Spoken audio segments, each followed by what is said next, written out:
Почитувани гледачи, добро вечер и добро дојдовте во новото издание на емисијата Визави.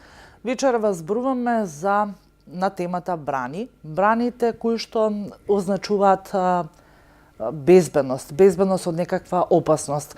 Станува збор за брани кои што и самото име го кажува, брани од вода, брани од јаловина и од можна опасност кои што може да се создадат од истите.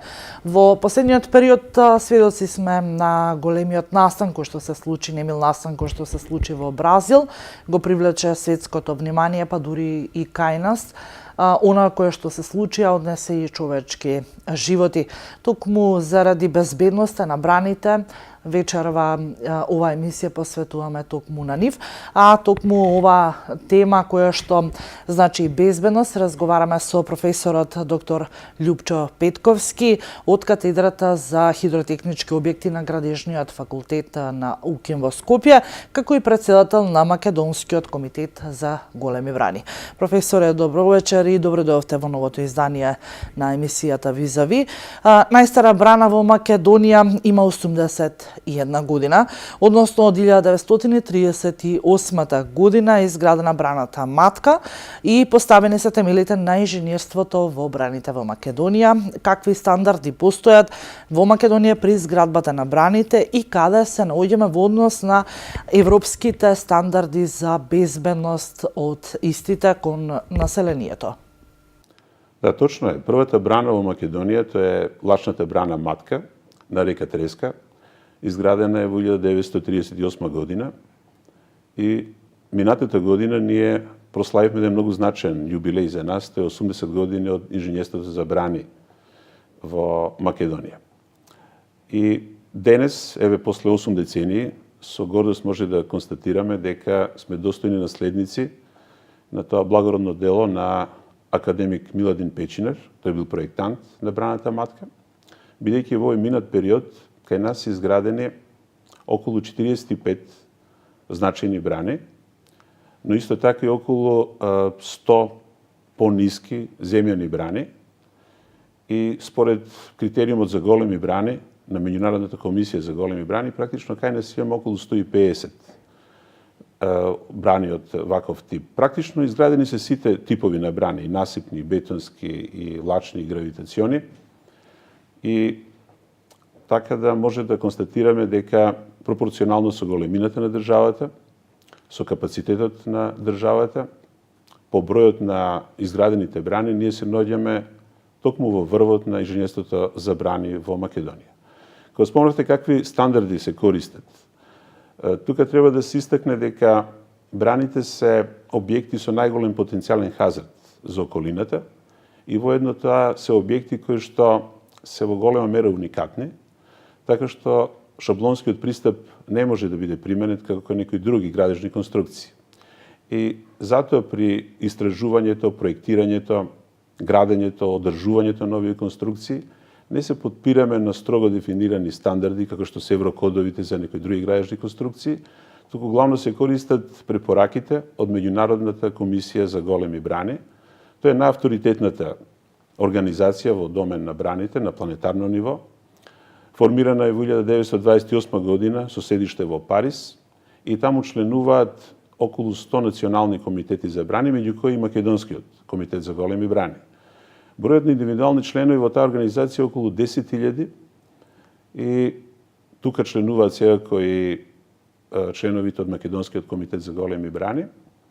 И во рамките на таа меѓународна комисија постојат технички комитети, ги има околу 30, кои што постојано издаваат технички билтени, кои што помагаат браните да бидат и рационални и сигурни конструкции. Тој број на билтени е околу 180. Потоа секоја година се организираат годишни конференции за брани. Оваа година ќе биде 87-та конференција за големи брани, ќе се одржи во Отава, во Канада, а на секои 3 години се одржуваат конгреси за брани. И од годината кога е формирана оваа организација, значи од 1928 година до сега, одржани се 26 конгреси за големи брани, последниот беше минатата година во Виена. И од сите овие настани, од сите овие манифестации, организација на Меѓународната комисија за големи брани се издаваат зборници посветени на тие манифестации и со тоа се создава еден огромен материјал, една техничка литература со голем број препораки и тоа се тие стандарди препораки кои што се користат и кај нас. Значи, ние во ништо не заостануваме зад стандардите кои што се применуваат во најразвиените земји, токму тие стандарди се применуваат и кај нас и затоа може слободно да тврдам дека браните се на иста мера сигурни како и во најразвиените земји. Професоре, дали имаме напредок во технологиите, методите, принципите и стандардите кои што се користат за изградбата на браните од првата изградена македонска брана? Па, хидротехниката, тоа е научна дисциплина каде што потпаѓа инженерството за брани и е многу динамична научна категорија. Таа е во постојан некој развој, постојано исовршување. Исто така и инженерството за брани како апликативна дисциплина во рамки на хидротехниката постојано бележи одеден напредок. Тој напредок се согледува како во истражувањето на материјалите, во телото на браните или во основата под браните. И тука има напредок на сите тие постапки, процедури кои се користат пред се во геотехничките истражувања, но исто така забележливе и напредокот во информатиката, во поново време, во последните неколку децении од минатиот век, но тоа трае и во овој век. И тука пред се мислам на оние компјутерски програми, со чија помош се прават нумерички симулации на однесувањето на браните во најразлични состојби на оптоварување. И на тој начин можеме да сознаеме битни процеси кои што ги карактеризираат овие објекти и со тоа да ги избереме и најрационалните димензии на објектите, но да ги задоволиме сите оние стандарди за техничка сигурност на конструкциите. Во однос на нумериката, тука би спомнал дека најголема заслуга има пред се примената на методот на конечни елементи, со кој што се истражуваат сите процеси поврзани со филтрацијата, со статичката сигурност, со динамичкиот одговор на браните при дејство на сизмички побуди. Меѓутоа, тоа не значи дека овие методи се целосно изучени, така да секој дека постои простори во иднина и понатаму да се усовршуваат. Така, продолжувам понатаму. Што е она кое што е клучно како момент и важи за факт дека го обезбедуваме, односно браната нуди голема безбедност? Безбедноста на браната е деликатен проблем, зависи од повеќе аспекти. И тие се добар дел слични како и кај другите градежни конструкции, така да и кај браните зборуваме за статичка, за сизмичка сигурност при дејство на земјотресни побуди. Меѓутоа, поради близината на водата, тука мора да бидат изучени некои други сигурности кои што не се така блиски кај останатите конструкции. Па тука зборуваме за хидролошка сигурност, бидејќи со преградувањето на преградниот профил треба да оставиме простор за евакуација на големите води, понатаму за филтрациона сигурност, поради она активно дејство на водата, полнење и празнење на акумулацијата се менуваат граничните услови на филтрациониот ток и објектот мора од тој аспект да биде сигурен. Понатаму истражување на феномени како подземјотресна сигурност, дали постои опасност од ликвифакција на основата или на делови од телото на браната. И на крај, уште тука би додал и финансиска сигурност, бидејќи браните не се објекти кои ги градиме за да покажеме колку сме вешти градители за брани, туку да создадеме хидросистем составен од брани и акумулација и таа акумулација треба да направи некој простор за временска прераспределба на протекувањето според потребите на водокорисниците. Значи браната и водната акумулација уште треба да имат и функционална сигурност, значи да ги задоволат потребите и треба да има секако и финансиска или економска сигурност, односно цел тој систем кој ќе процесира да создава поголеми добивки отколку трошици. Доколку е економски антисистем, тој за кратко време би се распаднал, бидејќи никој ќе нема мотив да се грижи за него. И во поново време, кај овие објекти исто така се актуелни многу и социолошката сигурност, понатаму еколошката сигурност и така натаму. Така, и на почетокот на емисијата најавивме дека немилиот настан кој што се случи во изминатиот период во Бразил со пукањето на браната полна со јаловина привлече големо светско внимание, привлече внимание овдека во Македонија. Можете ли да ни објасните што се случува и што може да се случи доколку дојде до вакви катастрофални промени? Да, за жал, сведоци сме на еден немил настан, една голема трагедија фактички во Бразил. Податоците кои што ги имам во моментот за таа хаварија се дека за жал има голем број на човечки жртви и има и на трајна деградација на животната средина и тоа во еден долг потез на реката. Мислам дека станува збор за некои 160 мили кои што е запоседнат сега од калта која што била складирана во таложното езеро на таа рудничка брана и тоа ќе остави страхотни последици за низводната речна долина. Обичаено е во инженерството за брани, што има ваква една голема хаварија, да се организира стручен тим кој што детално ќе испита што били причините за ваквата хаварија и понатаму да поднесе извештај и потоа преку колегите од Националниот комитет за големи брани, например во Бразил, тој ќе биде дистрибуиран до целото членство, за да имаме многу по-квалитетен увид што било причината за уривањето. Она што прашавте, кои се причините за уривањето на браните, да. Па, вака статистички, од оние примери кои што се обработени од експертите од таа област, следи еден заклучок дека најчесто причина за уривањето на браните е недоволната хидролошка сигурност, односно недоволниот капацитет на преливниот орган, кога доаѓа некој поплавен бран. Тоа е посебно опасно кај насипните брани, бидејќи во тој случај доаѓа до преливање преку круната на браната, која прави ерозија на низводната косина, слабењето на целата конструкција и тоа може да доведе до целосен колапс на конструкцијата. Понатаму, вториот пример е, според бројот на хавариите кај браните, слабости во фундаментот, неравномерни слегнувања, губење на стабилноста на косините. И третиот пример е внатрешна ерозија предизвикана филтрационен процес. Ако дојде до појава на некаква растресита земја, тука се создаваат можности за концентрирана филтрација или привилегирана филтрација и таа за кратко време доведува до уривање на целиот објект. Кај јаловишните брани, практично нив треба да ги третираме како насипни брани и ово би биле кај нив примерите и причините за некако нивно уривање. Меѓутоа, тука треба да имаме предвид дека животот на една брана подразбира повеќе етапи. Подразбира 4 етапи. Првата етапа е истражување, второто е проектирање, третото е градење и четвртото е одржување. И ако било која од овие етапи биде подценета, може да дојде до уривање на објектот. Конкретно сега за оваа брана во Бразил е многу рано да се зборува што биле причините за уривањето, бидејќи мора да се чекаме на таква истрага и понатаму секој да си ја понеси одговорноста дали тоа било лошо одржување, дали било некаква грешка при изведба, дали биле лоши самите истраги на тој преграден профил, тоа во моментот не го знаеме. Така, покрај пукањето на браната во Бразил, во моментов во земјава актуелна е и темата рударство. Слушнавме дека станува збор за големи брани. Можете ли да ни објасните што е она кое што представува опасност и каква е всушност опасноста од хидројаловиштата и можете ли да ни објасните малку повеќе какви брани вообичаено се градат при рударските проекти, еве конкретно и овдека во земјава? А во рударството и кај нас и секаде во светот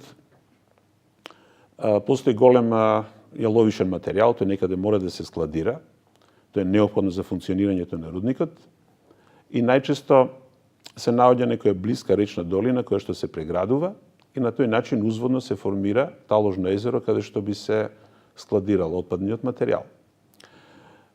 На каков начин ќе се направи преградата, таа може да биде со конвенционална брана, како што се прави за водна акумулација, а може да биде јаловишна брана.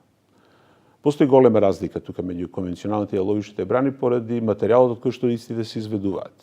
Ако е јаловишна брана, тогаш се користи јаловишниот материјал кој што доаѓа од процесирањето на рудникот. Најчесто тој со хидротранспорт се доведува до преградниот профил и со хидроциклони се сепарира во материјали со раична гранулација.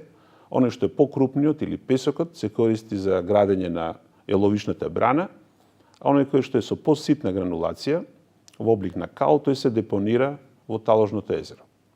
И паралелно со користењето на рудникот, со полнење на езерото, се гради и ловишната брана.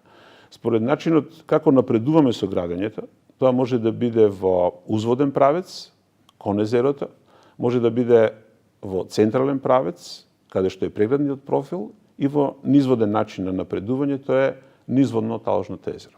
Овој последен тип што го спомнав на јаловишни брани, практиката покажала дека се и најсигурните брани. Односно, кај оние кои што се градени со напредување во узводен правец, за жал се забележани најголем број хаварии кај јаловишните брани. Меѓутоа, независно од ова поделба на јаловишни и на насипни како конвенционални брани, всушност тенденцијата денес, со несовремен пристап во инженерството за брани е сите оние процедури што се користат кај насипните брани со иста строгост да бидат применувани и кај јаловишните брани. Бидејќи сигурноста на овие објекти, еве и по овие последици што можевме од примерот со браната во Бразил да ги согледаме, се катастрофални, дури уште повеќе од колку уривање на брана за водна акумулација. Уште повеќе бидејќи се заканува опасност за една трајна, долготрајна деградација на животната средина, што кај браните со водни акумулации, барем тоа го нема. Тоа што е досега изградено, постојано се верификува безбедноста кога зборуваме за браните. Значи, постои комисија за големи брани при Министерството за животна средина и просторно планирање и таа ги оценува годишните елаборати од техничкото наблюдување и проценката на сигурноста со споредба на резултатите од измерените големини и тие што се очекувани од математичките модели за браните. Тие се изработуваат секоја година и тоа ни е гарант дека и во на користење на овие хидросистеми, на брани со водни акумулации или јаловишни брани со таложни езера, имаме задоволително ниво на сигурност на овие објекти. Далеко од тоа дека има просто... Станува збор сега за едно уривање на брана во Бразил, меѓутоа на планетарно ниво од тие што се регистрирани брани има околу 60.000 брани. Значи, ова е еден од 60.000. Така да не станува збор за некоја масовна појава на уривање на брани. Туку некој инцидент кој што може би од повторно од човечкиот фактор, од недоволна грижа за објектот и тоа да е причината. Сега во моментот тоа не го знам, меѓутоа може и тоа да биде причината конкретно за оваа брана што се урнала. И од таков еден случај не може никако да извлечеме заклучок дека браните се несигурни објекти. Напротив, сметам дека браните како градежни објекти се на повисоко ниво на сигурност него било кој друг градежен објект. И тоа не е случајно, тоа е поради огромниот потенцијален хазард, таа опасност што тие предизвикуваат. Во инженерството за брани стои на размислување дека браната може да ја изгубиме, но не смееме да го изгубиме езерото. Тоа што значи, не сме да се дозволи неконтролирано и нагло празнење на езерото, бидејќи тоа на што ги создава најстраотните последици. Самиот чин на уривање на една брана, доколку е празна акумулацијата, тоа е било огромна штета за инвеститорот, кој што инвестирал на тој преграден профил. Меѓутоа, ако дојде до неконтролирано празнење на езерото, тоа е веќе последици кои што целата заедница низводно во долината го чувствува. И токму затоа, прво, истражувањето на локалитетот, значи истражувањето на природниот фактор, е многу посложено и поопфатно отколку за било кој друг градежен објект. Понатаму, критериумите за сигурност кај браните се многу повисоки, неспоредливо повисоки споредено со останатите градежни објекти. Ако постојат некои критериуми, например, за хидролошка сигурност на некако уредено речно корито во урбана средина, ако е тоа, например, 150-200 годишна вода, кај браните евакуациониот објект се димензионира на поплавен бран еднаш во 10.000 години. Или ако постојат критериуми за сизмичка отпорност за згради во населено место, и ако се тоа 400-500 години земјотреси, периодот на повторување на земјотрес, на кој што е тестирана браната, е 10.000 години. Така да факторите на сигурност кај овие конструкции секогаш били издигнати на еден многу повисок праг. И воопшто не треба да се грижиме или пак, не знам, да имаме некаква паника од постојните објекти од овој тип или од градба на нови вакви објекти. Така, вие доаѓате од градежен факултет. Претпоставувам дека имате и надлежност при креирањето и проектирањето на проектите брани. Која е вашата улога во целото ова проектирање и сигурно во истите важи она правило дека пред се браната треба да нуди безбедност за населението кое што секако се наоѓа покрај рударските копови или покрај хидројаловиштата? Па, улогата на градежниот факултет. Според мене, градежниот факултет е во она група на технички факултети. На техничките факултети во на реално инженерство, значи, припаѓа. И тука, секако дека главната цел на постоењето на факултетите при УКИМ се наставната и научната дејност. Меѓутоа, кога зборуваме за реалното инженерство, сметам дека исто така значајна е и апликативната дејност. И тоа е всушност нешто што се практицира и на градежниот факултет во Скопје. Уште кога спомнавме за инженерството за брани во Македонија, дека имаме една традиција од 80 години, тука би додал дека главниот стожер на инженерството за брани во Македонија е токму катедрата за хидротехнички објекти, каде што се изучуваат браните на градежниот факултет. Тоа е катедра чиј основоположник бил професор Братислав Субановиќ и првите предавања за брани се одржани уште во 1950 година. Значи имаме веќе една добра традиција во оваа област и понатаму во целово изминат период на интензивна градба на брани кај нас, скоро и да не постои некоја посериозна брана, некој хидросистем, каде што на некој начин не бил вклучен и градежниот факултет. Значи, или како проектант, или како ревидент, или како надзор, или како консултант. Така да имаме големо влијание секако на градителството на брани во Македонија како градежен факултет. И тука би издвоил едно моје гледиште дека професори на техничките факултети, посебно на оние апликативни предмети, тие мора некако да се верификуваат со своето знаење и тоа на оние најсериозни, најзначајни објекти. И дури после да го пренесуваат тоа знаење на студентите. Значи, постои една голема поврзаност или барем неделивост на она што е педагошка работа на факултетот и стручната работа. И тоа не е само случај кај нас. Со колеги што разговараме и од оние најразвиени земји, всушност таква една поврзаност постои. Така да ценам дека улогата на градежниот факултет кај сите позначени инфраструктурни објекти каде спаѓаат и браните сериозно голем. Професоре Петковски, јас ви благодарам што вечерва бевте дел од емисијата Визави. Се надевам дека со интересни теми повторно ќе се сретнеме и ќе запознаеме јавноста што станува збор за безбедноста кога станува збор за браните. Ви благодарам уште еднаш, а вам, почитувани, ви благодарам што бевте дел од емисијата Визави вечерва. Се гледаме во некој народно издание.